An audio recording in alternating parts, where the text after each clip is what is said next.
Olá pessoal, eu sou o Marcelo Apsen e sejam bem-vindos ao canal Veredas da Torá. Se você quer saber mais sobre judaísmo, curiosidades, análises bíblicas, costumes, tradições, então aproveita, já se inscreve no canal, liga os sininhos para ficar por dentro dos nossos vídeos semanais, ok?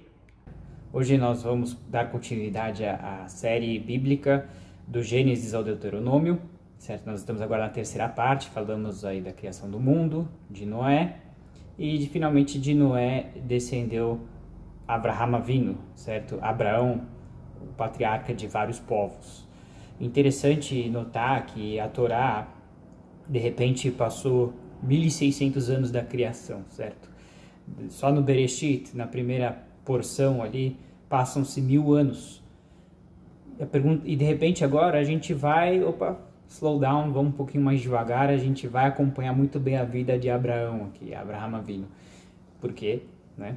Então, na verdade, a Torá, como um guia moral, está mais preocupada em nos ensinar, dar ensinamentos morais, do que meramente relatar fatos históricos. Então, ela dá um zoom aqui, porque ela fala, até aqui a gente não tinha muito de quem aprender boas condutas. Até mesmo Noé, a gente viu, foi um justo, ok, salvou a humanidade, mas ele não passou disso, da família dele e tudo. E agora a gente vai ver de Abraão, todos os bons atos dele, a gente vai estudar muito sobre a vida dele nas próximas, certo, parashiot, nas próximas porções. Então, ela começa aqui, que ele morava, na época, aos 75 anos de idade, no atual Iraque, em Ur Kasdim.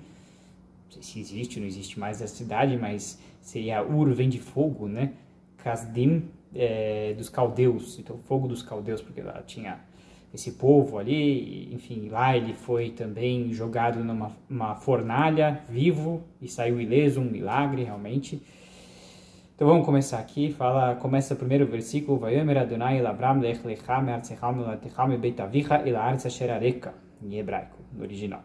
Então disse Hashem, a gente fala Hashem, né, para não falar o nome de Deus, para Avram, na época o nome dele ainda não era Abraão, era Avram, que seria Abram, talvez, em português. Era um nome diferente, não era...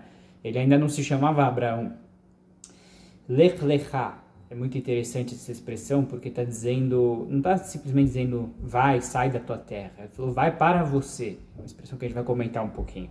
Me'artzecha, da sua terra, o mimoladtecha, da onde você nasceu, o mibeit avicha, da casa do seu pai, ela haaretz asher areka, para a terra que eu vou te mostrar. Isso foi um dos testes de Abraão, certo?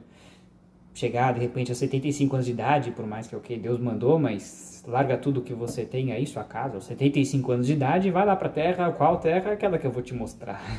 Ele foi, um dos temas centrais é que Abraão, ele tinha uma fé absoluta em Deus. O que Deus mandava, ele ia e fazia sem grandes questionamentos. Essa fé simples é extremamente valorizada no judaísmo, e tanto no judaísmo quanto na mística judaica pela Hassidut. A fé simples tem um nível fortíssimo. A gente pensa que não, aquele que tem a maior altura espiritual é aquele sábio, não sei o que. Não necessariamente. Quem tem a fé, mesmo sem entender nada, pela ótica judaica da Kabbalah, ela tem um nível espiritual muito alto. Isso é claro que, assim, mesmo assim, pelo judaísmo a gente não acredita muito no estudo, não é que a pessoa deve falar, bom, eu vou continuar sempre sem estudar e ter uma fé simples. Não, a gente tem que estar sempre crescendo, cada um no seu caminho, certo? E interessante a linguagem da Torá, meio repetitiva, né? Você vai sair da tua terra, do seu berço de nascimento e da casa do seu pai. E esse vá para você.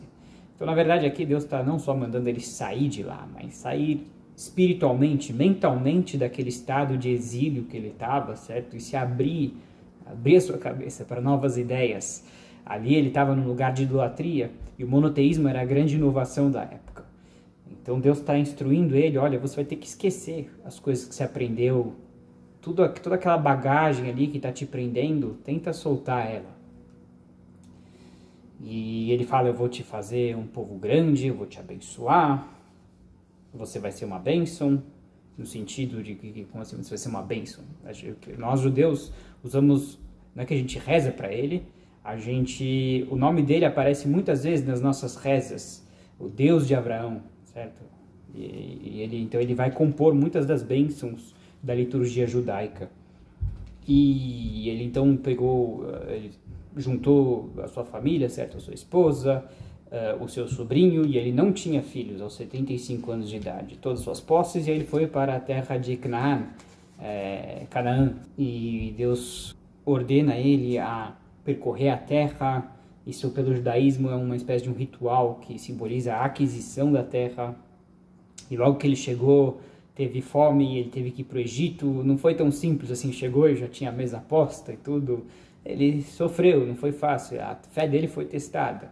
A esposa dele é raptada pelo faraó, depois ela é resgatada, não acontece nada com ela. Ele continua nas suas jornadas, volta lá para a terra de Canaã, e o seu sobrinho é sequestrado pelos reis canaanitas. Ele faz guerra contra eles, ele resgata o sobrinho dos reis canaanitas, e Deus faz várias promessas para ele. Ele está preocupado, na verdade, afinal, com justa preocupação, ele já tem mais de 75 anos aqui nesse episódio, ele ainda não tem filhos, e ele quer deixar um herdeiro. E ele acredita que vai ter que deixar tudo isso para o servo dele, o Eliezer, e ele quer ter um filho, total direito dele. Deus fala, não se preocupe, você vai ter um filho.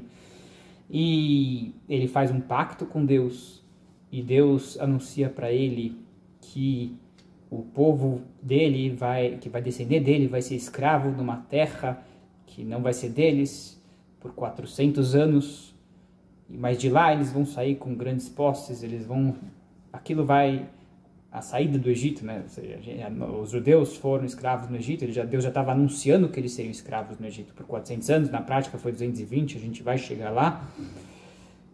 Mas tudo isso seria um processo de refinamento espiritual. A saída do Egito é um tema central no judaísmo, uma coisa que nos acompanha em toda a liturgia, não apenas na liturgia, mas também na nossa filosofia. E Deus anunciou para ele que ele ia ter filhos, e ele falou, mas como? Como eu vou ter filhos? Está escrito aqui, Vayotzetu achutza, Deus levou ele para fora.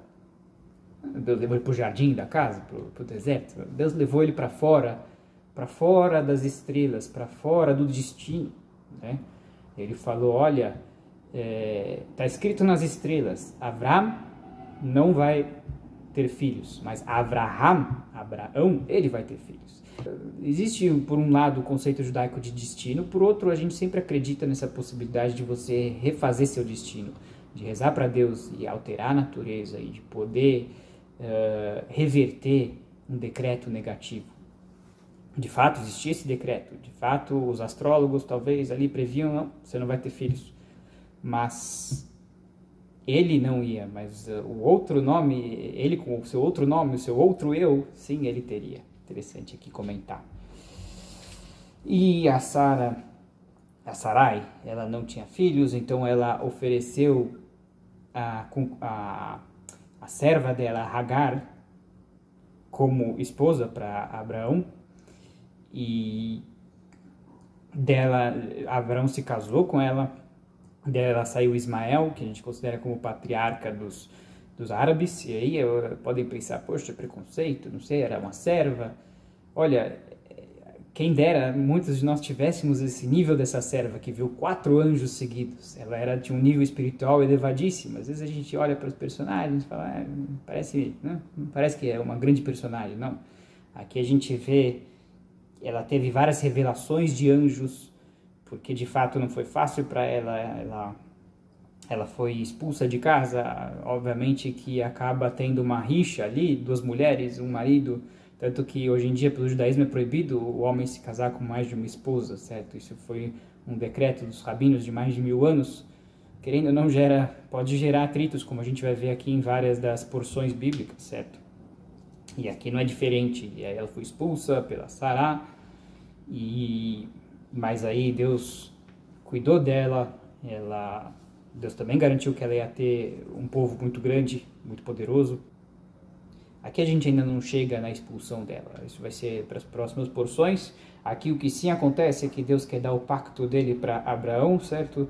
De fazer a circuncisão. E essa é uma tradição mantida pelos judeus até os dias de hoje, certo? No 8º dia a criança é circuncidada, é mantido esse pacto que Deus fez com Abraão desde então. E aqui termina a porção em louvor do Abraão, porque aos 99 anos ele fez a circuncisão dele mesmo. E como é o costume, na circuncisão é que se dá o nome da criança. Ele tinha 99 anos, Deus mudou o nome dele. Então, já que ele já tinha nome, e de Avram, ele foi para Avraham, como a gente mencionou, para Abraão. E Ismael fez com 13 anos, porque foi na hora que Deus tinha decretado, eles já tinham idade, né? A partir de então, são recém-nascidos de 8 dias. Esse é o mandamento de fazer a circuncisão, mas quando Deus ordenou, Abraão tinha 99, Ismael tinha 13, então eles tinham que fazer imediatamente, não podia voltar no tempo. E, de fato, os árabes também mantêm a circuncisão, não sei se aos 12 ou aos 13, mas também a alusão ao patriarca deles, Ismael. E assim termina aqui a porção. Se você gostou, não deixe de dar o seu like e se inscreva no canal para acompanhar mais essa série. Ficamos por aqui. Um grande abraço.